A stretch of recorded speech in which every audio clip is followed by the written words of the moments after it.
जो पहला लेक्चर है आपका ये है कि आप किस तरह से पौधे का रखरखाव करते हैं। अब हम थोड़ा बताएंगे कि प्रोडक्टिविटी कहाँ आपको कम हो जाता है। तो इसमें क्या है कि देखिए आजकल जो पौधे हैं ये जो है 5 मीटर बाई 2.5 मीटर।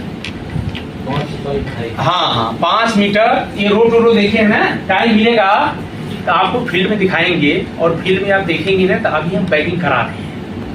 बैगिंग से ये फायदा है कि एक तो क्या होता है जब लगा दीजिए ना कीड़े नहीं चढ़ पाते हैं, है ना। दूसरा ये है कलर भी सही आता है। हाँ वही और जब बाजार में वो जाता है ना तो उसकी कीमत बढ़ जाती है। ठीक है, अगर कोई चीज फल के ऊपर हल्का सा भी एक होता है सेमी लूपर है, जैसे आपका हेरी कैटरपिलर होता है ना उसी होता है, उसके ऊपर जब चढ़ता है ना तो उसको ऊपर का जो चमड़ा है ना छिलका उसको खाता रहता है। तो जब वो खराब कर देता है बाजार में कोई नहीं लेता, अरे ये तो खराब हो गया है ना। इसलिए आदमी कहता है कि इसको तो बैगिंग करके और जब बाजार में ले जाते हैं तो 70 रुपये 80 रुपये बिक जाता है। उत्पादन घट जाता है और कुछ हो जाता है, इस तरह की बातें होती हैं। उसी पर आज हम लोग चर्चा करेंगे और हमको ये जानना चाहिए ऑर्गेनिक फार्मिंग है क्या।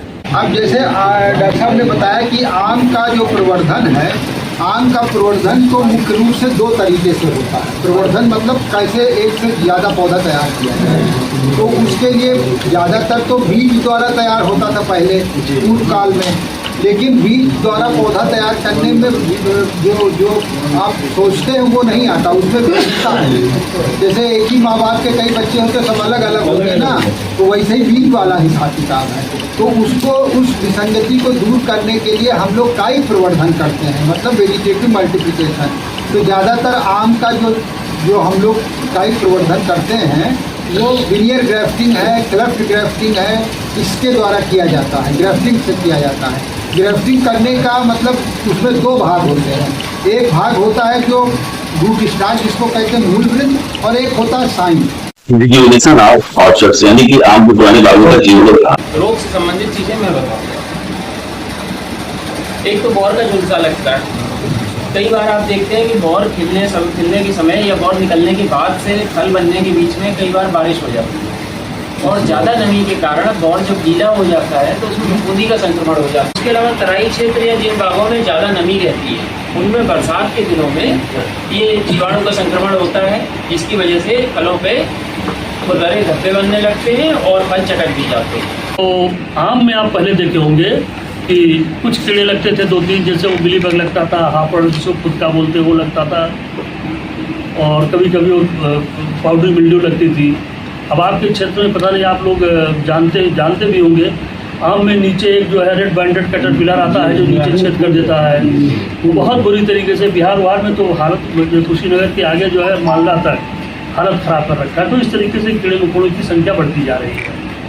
और व्यवहारिक पद्धति आम में जो ऑर्गेनिक लगते हैं, ऑर्गेनिक जो इतने सारे कीड़े लगते हैं तो उनके कैसे जैविक पद्धति और उसके साथ उसके व्यवहारिक पद्धति कल्चरल मैनेज जो व्यवहारिक पद्धति रहता है उसको यूज करके हम कैसे कंट्रोल करें।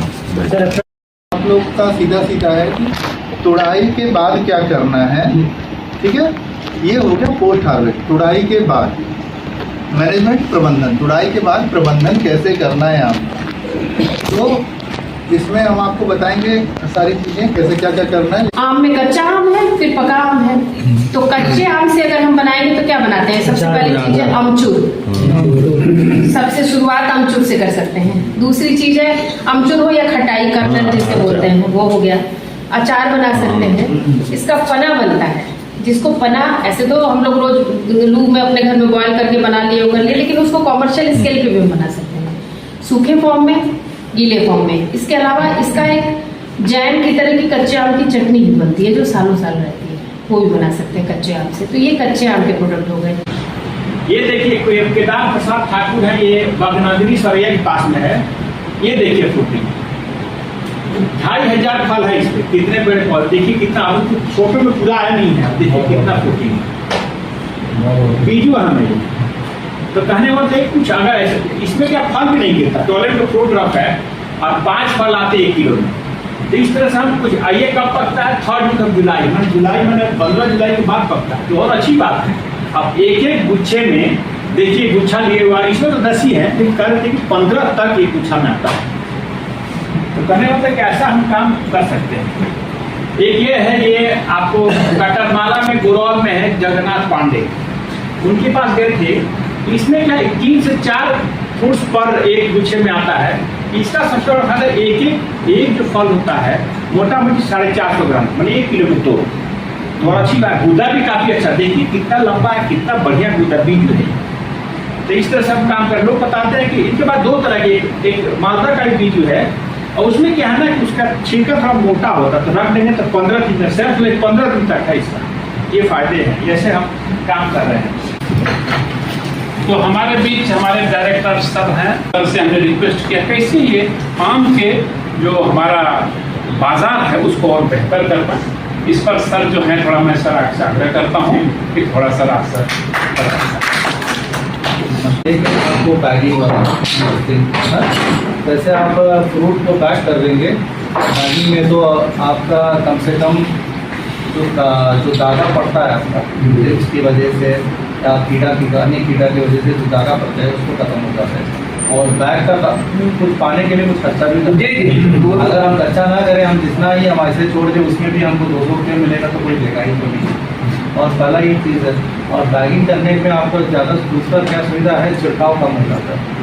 अगर छिड़काव कम होने का मतलब क्या है, अगर आप विदेश का मार्केट के लिए भी एक्सपोज कराएंगे आपको 150 से 200 रुपये तक भी जा सकता है आपका गुणवत्ता इस पर फ्रूट का क्वालिटी है।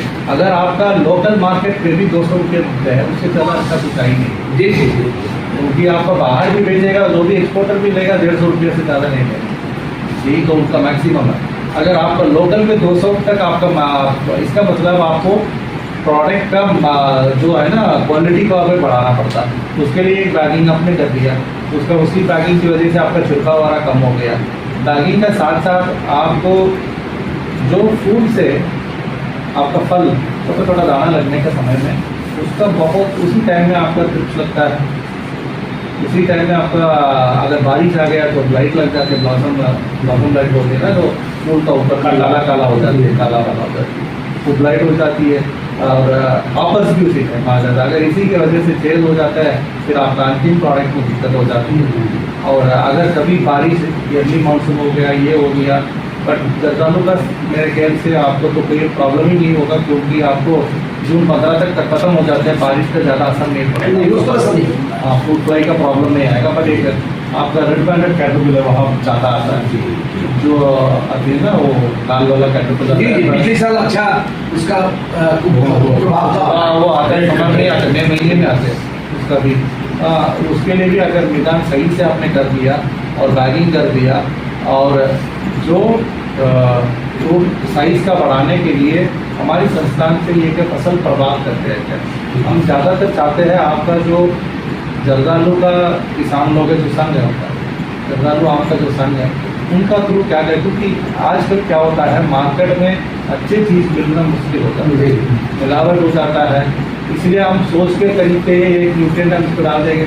तो हम क्या करते थे, जब फल आने लगते हैं ना, फल पे आप छिड़काव करते थे 19x19 का जो एक न्यूट्रिएंट मिक्सर आते हैं NPK का, उसको छिड़काव के लिए दूसरा ब्लॉक स्प्रे करते हैं एक टैंकर में 5 किलो का हिसाब से, ताकि उसका फल का साइज बढ़ जाएगा।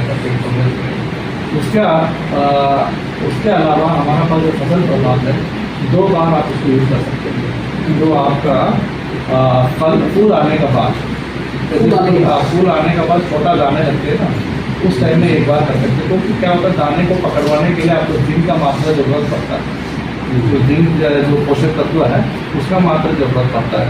उसका साथ ही साथ आपका आयरन का और पोटेशियम का जरूरत पड़ता है, तो फल बढ़ने के लिए। तो ये माइक्रो न्यूट्रिएंट जो हमारा फसल प्रभाव हमारे संस्थान से विकसित है, मार्केट में उपलब्ध कराएंगे हम।